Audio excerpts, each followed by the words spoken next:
Hello दोस्तों, तो आज हम इसी तुलसी के प्लांट के बारे में बातें करेंगे कि हम कौन कौन सी मिस्टेक करते हैं जिसकी वजह से ये प्लांट हमारा ख़राब हो जाता है। क्योंकि इसके ग्रो के बारे में तो हर कोई बताता है कि कैसे ग्रो करना है, क्या करना है, मगर वो मिस्टेक नहीं बताते हैं कि किस वजह से ये ख़राब हो जाता है। मोस्टली घरों में ये प्लांट आपका 2-3 महीने चलता है और फिर ख़राब हो जाता है।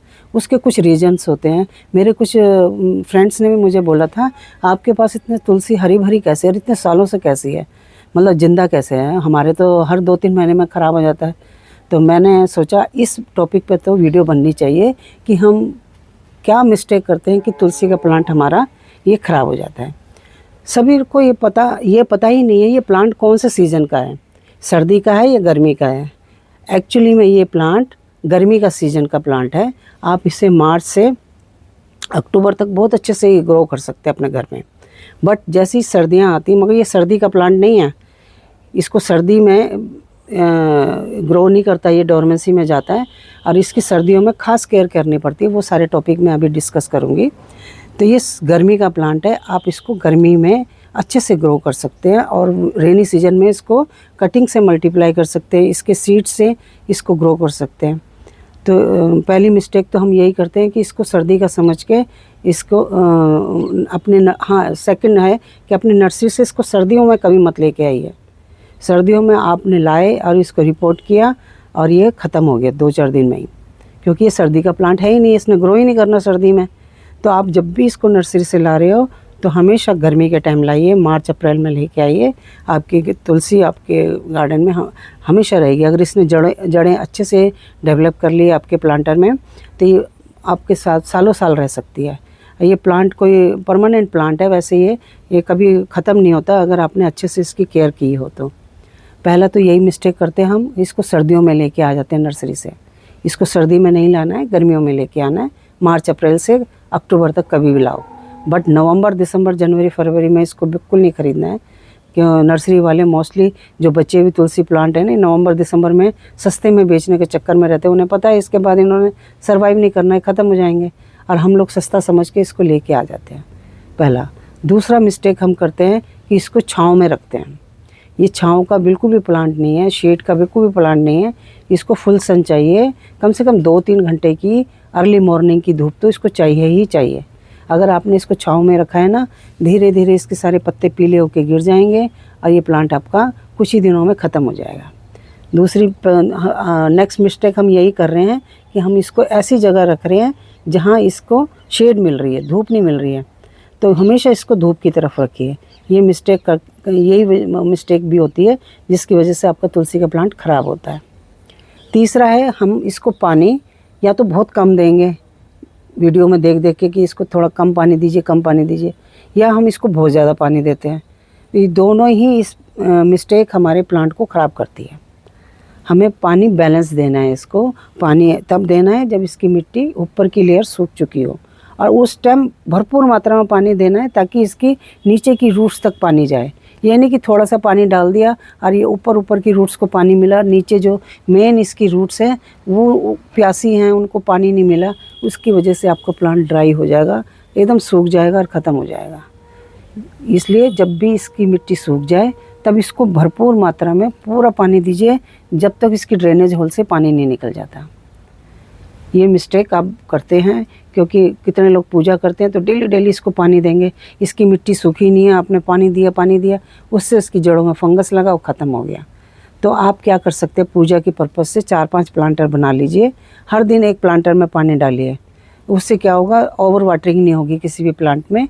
आपने एक को डाला, वो 2-3 दिन के लिए उसकी बारी नहीं आएगी, वो सूखती रहेगी उसकी मिट्टी। तो ऐसे करके आप डेली में डालें, या थोड़े से उसमें छोटे प्लांट उसमें लेते हो बर्तन में और डेली डाल रहे हो, तब भी वो क्या है, ऊपर की मिट्टी में पानी रहेगा, नीचे की रूट्स प्यासी रहेंगी और प्लांट आपका ख़राब हो जाएगा। तो ये मिस्टेक कभी ना करिए। पानी जब भी देना है इसको भरपूर मात्रा में देना है, जब इसकी मिट्टी कम से कम ऊपर की लेयर इसकी सूख जाए। और सर्दियों में तो बिल्कुल भी नहीं, कम से कम 3 या 4 दिन में एक बार पानी डालिएगा, और गर्मियों में 1 या 2 दिन छोड़ के भी आप पानी डाल सकते हो। ये मिस्टेक बिल्कुल मत करिए। ना ओवर वाटरिंग चाहिए इसके लिए, ना अंडर वाटरिंग चाहिए। इसको बैलेंस पानी चाहिए, और वो पानी तब है जब इसकी मिट्टी सूख गई हो। और इसके बाद नेक्स्ट है इसकी पॉट का सिलेक्शन।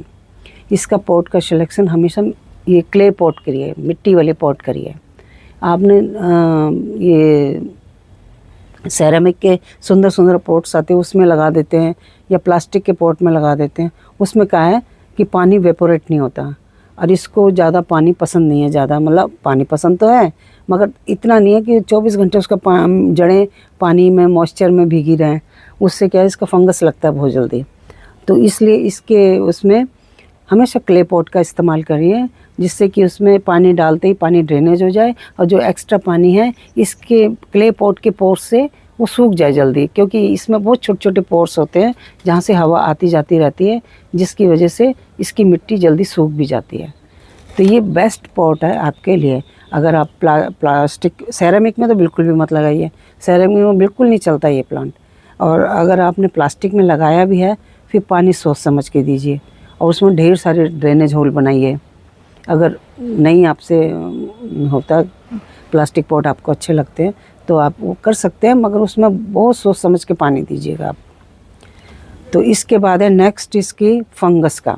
हम लोग क्या करते हैं, जब इसमें कीड़े लग जाते हैं तब बोलते हैं कि इसमें फंगस लग गया, ब्लैक एफिड लग गया, इसमें बहुत सारे जाला वाला एक रोग भी लगता है, और पत्ते मुड़ जाते हैं, मरोड़िया रोग भी लगता है। तो इसमें बहुत सारे रोग लगते हैं, मगर हमें इस पोजीशन तक लाना ही नहीं है इस प्लांट को। अगर आपने इसमें एफिड लगने दिए तब सोचा कि अब क्या करें, नहीं। जैसे ही आपने प्लांट लाया है, हर 15 दिन में, अगर आपके प्लांट में इंसेक्ट लगे हैं या नहीं लगे हैं, आपको हर 15 दिन में रूटीन से इसमें नीम ऑयल का स्प्रे करना है। नीम ऑयल का स्प्रे करते रहोगे तो ये प्लांट आपका हमेशा हरा भरा रहेगा। इसमें कोई इंसेक्ट का अटैक होगा ही नहीं। बट इसमें इंसेक्ट के अटैक होते हैं बहुत ज़्यादा, तो इसकी बहुत केयर करनी पड़ती है इंसेक्ट के अटैक से बचाने के लिए।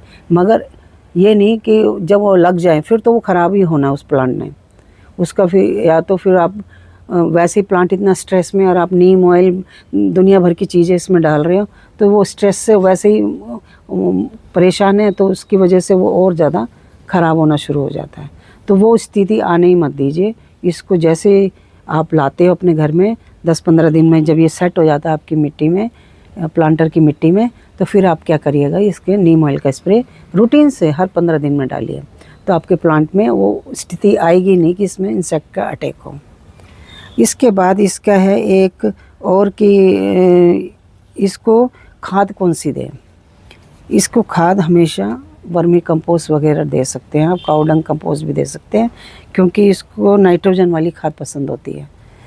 और इसको एक सीक्रेट फर्टिलाइज़र मैं और बताऊंगी जो मैं भी डालती हूँ, वो है मट्ठा। मट्ठा इसको बहुत पसंद होता है। आप मट्ठे को एक बोतल में भर के रख लीजिए 5-6 कम से कम 1 हफ्ते के लिए। वो बहुत अच्छे से उसमें प्रोबायोटिक हो जाते हैं तैयार, और उसको डाल के आप डाइल्यूट करके एक मग्गे में, जो प्रोबायोटिक है वो सारे इसमें डाइल्यूट करके आप एक मग्गे में लिए, अपने सारे तुलसी के प्लांट इकट्ठा करिए और सब में थोड़ा थोड़ा थोड़ा थोड़ा डाल दीजिए। वो क्या करेंगे, आपकी मिट्टी को बहुत ही फर्टाइल बनाएंगे। नीचे जितने फंगस बैक्टीरिया उन सबको ख़त्म कर देंगे वो, और आपकी मिट्टी बहुत अच्छे से बनेगी। और जो कैल्शियम है उस मट्ठे में, वो इस प्लांट को हेल्दी बनाता है। तो ये चीज़ें आपको करनी हैं। दूसरा लास्ट है इसकी मिट्टी। इसकी मिट्टी वेल ड्रेन बनानी है आपको, कि पानी डालो कुछ सेकंड में ही वो पानी निकल के ड्रेनेज होल से बाहर आ जाए। तो उसमें रिवर सैंड का इस्तेमाल ज़रूर करिए, और मिट्टी वर्मी कंपोस्ट वगैरह डाल के अच्छे से इसकी मिट्टी बनाइए।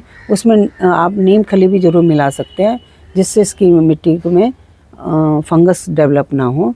और अच्छे से मिक्स करके इसकी मिट्टी को तैयार करिए और इसमें ये प्लांट लगाइए, तो आपका प्लांट बहुत सालों साल। एक चीज़ और मैं बताती हूँ आपको, एक टिप्स और है। इसको बुशी बनाना है ना आपको, तो इसके जो सीड होते हैं, इस सीड को आपको तोड़ते रहना है टाइमली।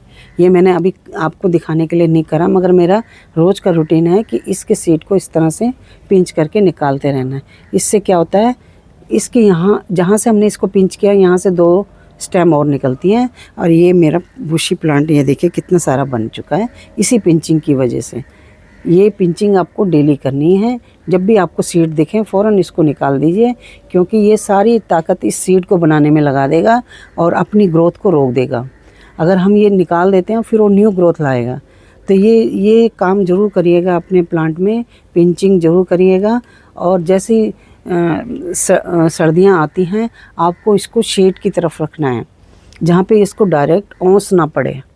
ओस पड़े, हम क्या करते हैं इसको जहाँ रखा वहीं रखा रहने देते हैं, जिसकी वजह से ये क्या होता है, ओस पड़ती है इसके पत्तों पे और वो धीरे धीरे मरने लग जाता है, क्योंकि ये सर्दी में डोरमेंसी में रहता है।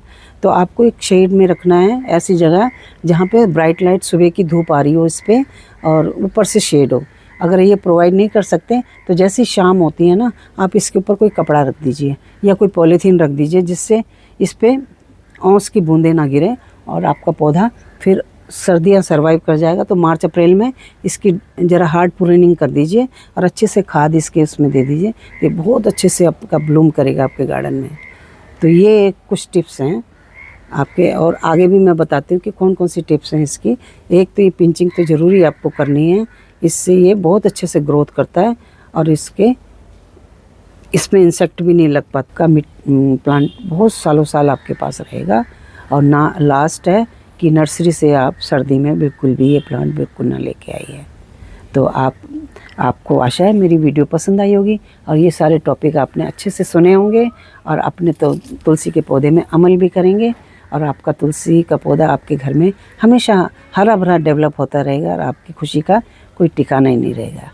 तो आशा है आपको मेरी वीडियो पसंद आई होगी। वीडियो पसंद आए तो मेरे चैनल को लाइक, शेयर और सब्सक्राइब करिएगा और मेरे वीडियो में अच्छे कमेंट भी दीजिए कि आपको मेरी वीडियो अच्छी लगी। और हाँ, आप मेरे चैनल में नए हैं तो मेरे वीडियो को सब्सक्राइब भी कर सकते हैं। तो चलते हैं नई वीडियो नई जानकारी के साथ। बाय।